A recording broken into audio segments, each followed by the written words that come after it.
चलिए इस तरह का एक क्वेश्चन है, तो आप सॉल्व कैसे करेंगे। जैसे कि हम जानते हैं फॉर्मूला ये है, उसका सॉल्यूशन आप यहाँ तक तो पहुँच जाएंगे, यहाँ तक भी पहुँच जाएंगे। अब आगे हमारे पास दो ऑप्शन है, या तो हम कैलकुलेटर का यूज़ कर सकते हैं और दूसरा आइए बताता हूँ।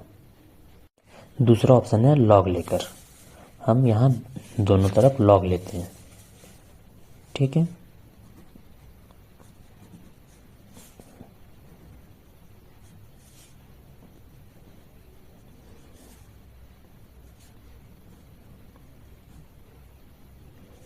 ठीक है। तो अब लॉग के फॉर्मूला हम जानते हैं। लॉग के फॉर्मूला से लॉग 5000 प्लस लॉग 1.1 की पावर 15। ठीक है, अब इसको हम और क्या लिख सकते हैं, log 5 multiply by 1000 plus log 1.1 की पावर 15। ठीक है, तो इसको अभी भी और ब्रेक किया जा सकता है, log 5 प्लस log 10 की पावर 3, या फिर छोड़िए अभी हम इस तरह से लिख देते हैं, ज़्यादा शॉर्ट नहीं जाते। log 5 plus log 10 to the power 3 plus log 1.1 to the power 15। Okay, then यहाँ log का नेक्स्ट वाला हम फॉर्मूला यूज़ करेंगे, log 5 plus 3 log 10 plus 15 log 1.1। ठीक है, हम लोग यहाँ पास बेस 10 यूज़ कर रहे हैं, जो कि मैं बताना भूल गया था थोड़ा देर पहले। हर जगह बेस 10 लिख लेते हैं।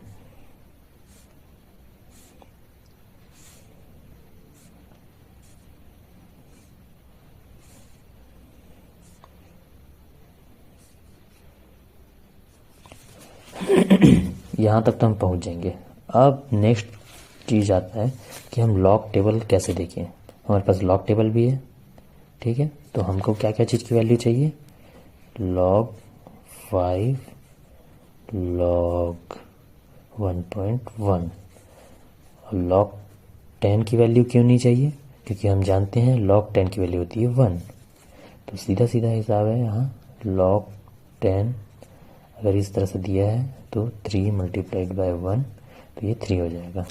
ठीक है, तो हमको सिर्फ ये और ये निकालना है लॉग टेबल से। ठीक है, तो हम सीखते हैं लॉग टेबल कैसे देखा जाता है। तो अब हम लॉग टेबल देखेंगे। तो लॉग टेबल देखने का कैसा तरीका है, लॉग में हमेशा जब भी हम लॉग टेबल देखते हैं तो हमेशा हमको किस टर्म में होना चाहिए, डेसिमल के एक डिजिट, मतलब जब हम डेसिमल के एक डिजिट पहले। चलिए लॉग टेबल देखना सीखते हैं। तो हम जब लॉग टेबल देखते हैं तो हमको एक फॉर्म याद करना होगा कि डिजिट किस फॉर्म में होने चाहिए। जैसे कि हमने 5000 को 5 मल्टीप्लाइड बाय 1000 किया। क्यों किया, क्योंकि हमको पॉइंट के पहले एक डिजिट चाहिए, उसके बाद कितने भी डिजिट हो सकते हैं, जैसा कि 1। जैसा कि हम अब दिखाते हैं आपको, ये देखिए इस तरह से भी हो सकता है 1.234। हम इसका लॉग निकालेंगे। ठीक है, तो इसके लॉग निकालने के लिए हम कैसे करेंगे, देखिए हमारे पास क्या है 1। अब हम इसका स्टार्टिंग के 2 डिजिट लेते हैं, जिसको हम कॉलम पे लिखेंगे, हम रो पे लिखेंगे। उसके बाद कहिए कॉलम पे, उसके बाद कहिए मीन डिफरेंस। ठीक है, तो हम देखेंगे 1.2, इसका मतलब हम इसे 12 ले लेते हैं। हम 12 का कितना नंबर में देखेंगे, 3rd नंबर पे। ठीक है, ये है कॉलम पे, ये है रो पे। तो कितना है 0899। हमारे पास आया है 0899। अब हम फोर्थ नंबर का मीन डिफरेंस देखेंगे। फोर्थ नंबर का मीन डिफरेंस कितना है? 14। अब इस 14 को इस पे ऐड करते हैं, इस 14 को इस पर ऐड करते हैं तो ये कितना आ जाएगा? देखिए 9 4 13, ये एक यहाँ कैरी कैरी आ गया। अब यहाँ पास 11 और एक ये 9 और 0 तो 0 है। अब जब हम टेबल देख चुके हैं उसका कोई 0 आ रहा है, 0 की कोई वैल्यू नहीं होती है, लेकिन यहाँ वैल्यू होती है। हमें जो भी आंसर आ रहा है उसे किस टर्म में लिखना होगा? 0.0913। आप ये डायरेक्ट लॉग में भी देख सकते हैं, लॉग टेबल मतलब मोबाइल में लॉग होता है ऑप्शन ना, उसमें देख सकते हैं। चलिए ठीक है, अब हम टॉपिक पे आते हैं। हमारा टॉपिक क्या था? हमको ज़रूरत था log 5 का। तो हमने जैसे जाना कि log 5 इसे और किस तरह से लिख सकते हैं? 5.000। ठीक है, तो इसका रो, इसका कॉलम, इसका मीन डिफरेंस, बस सिंपल। तो अब हमें 50 का 0th कॉलम पे देखना होगा, 15th रो के 0th कॉलम पे हम देखेंगे। अब हम देखते हैं 50 कहाँ है? ये रहा 50। 50 का 0 वाला कॉलम कौन सा है? ये है, ये देखिए। ठीक है, तो इसका क्या आया? 6990। अब हम इसे किस तरह से दिखाएंगे? 0.6990। इसे नोट कर लीजिए। हम दूसरे का निकालते हैं उसके बाद। अब हमें किसका निकालना था? 1.1 का। ठीक है, 1.1 का निकालने के लिए हम इसे, इसके बाद हम कितना भी जीरो लगाए कोई मतलब का नहीं है। ठीक है, लेकिन हम लगा लेते हैं, हमारा मन किया।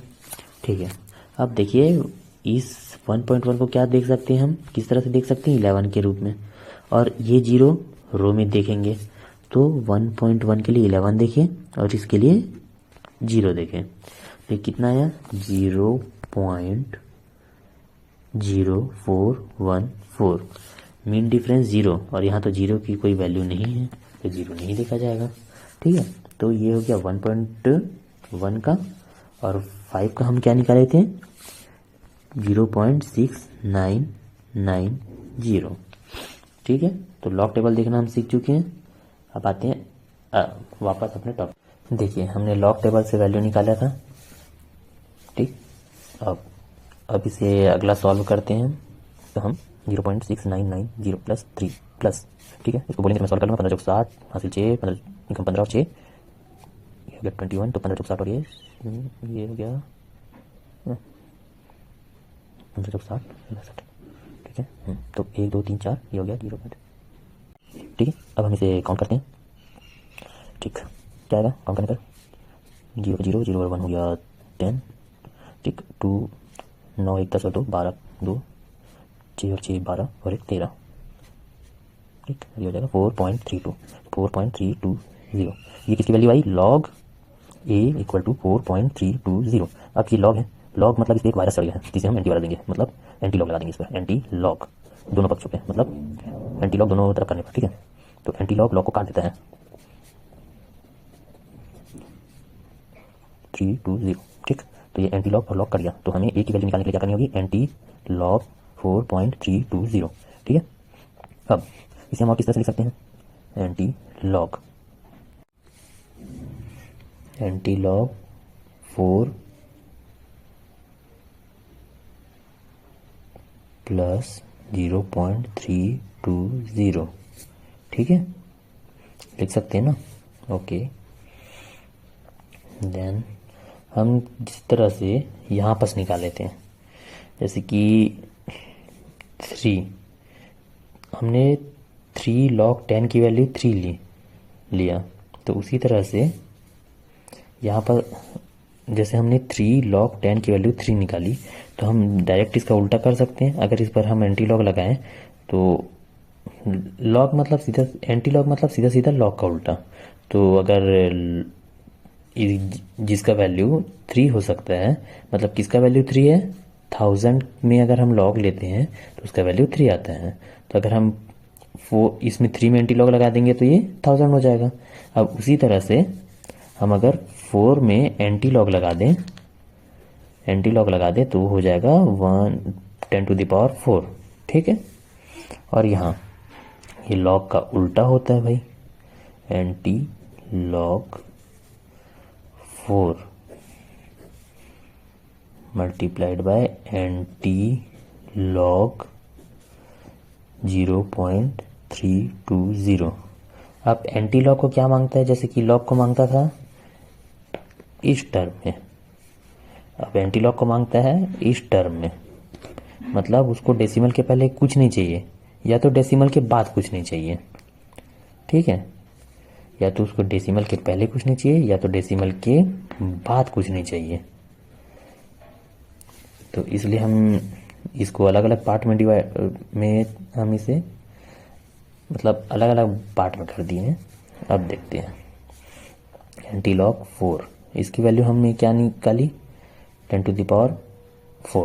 ठीक है, मल्टीप्लाई करते हैं हम एंटी लॉग 0.320। अब इसके लिए हमें फिर से टेबल देखना होगा, तो आइए टेबल देखते हैं फिर से। चलिए, अब हम किसकी वैल्यू निकालना चाह रहे हैं, हमें निकालनी है एंटी लॉग 4.320।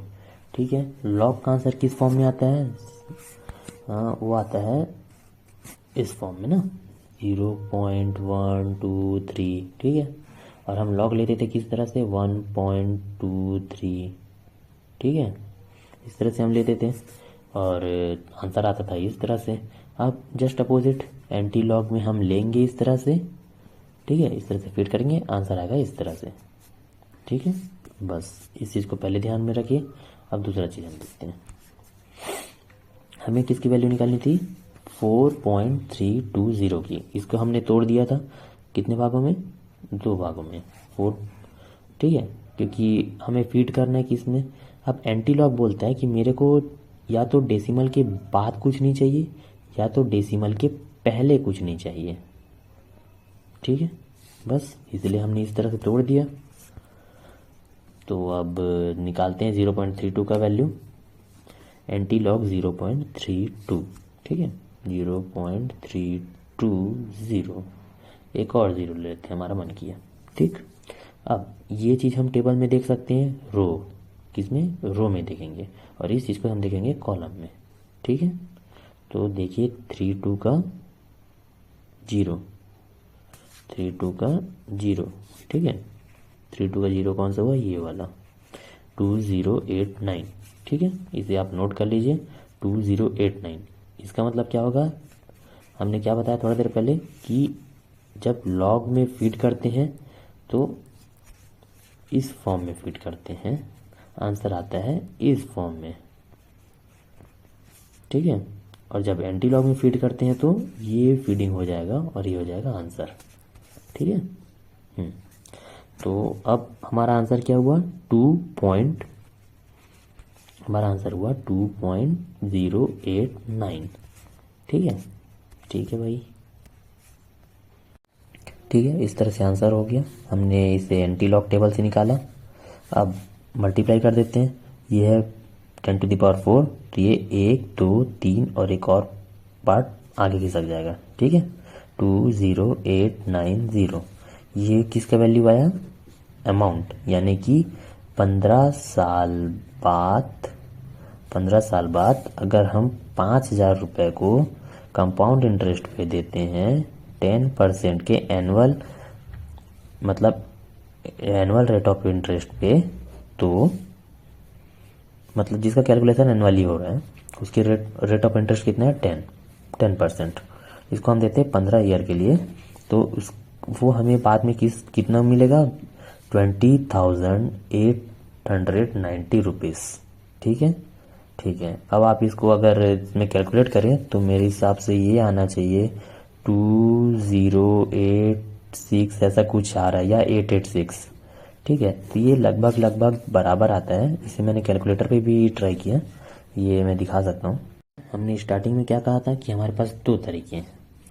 एक तरीका क्या होता है कि हम कैलकुलेटर से निकाल लें, तो ठीक है, कैलकुलेटर से भी निकाल लेते हैं भाई, कोई दिक्कत नहीं है। 1.1 की पावर 50, ठीक है, यह 20886, ठीक। और हमारा लॉग से वैल्यू क्या आता है 20890, ठीक है, मतलब कुछ तो घपला हो रहा है। 3.76 रुपीज़ का थोड़ा हेर फेर हो रहा है, बट ठीक है, कोई बात नहीं, लगभग तो पहुंच गया ना हम। अब बिना कैलकुलेटर के इतना कैलकुलेशन का तो थोड़ा सा खर्चा लगेगा, ठीक है ना। तो यही खर्चा हुआ 4 रुपये का। आपने कैलकुलेटर से निकाला तो 4 रुपये बचा लिया, और अगर लॉग से निकालेंगे तो 4 रुपये एक्स्ट्रा पड़ेगा, बस, ठीक है। ये हुआ हमारी स्किल का फ़ायदा, और ये इतना पैसा हमें कम देगा, ठीक है, चलिए।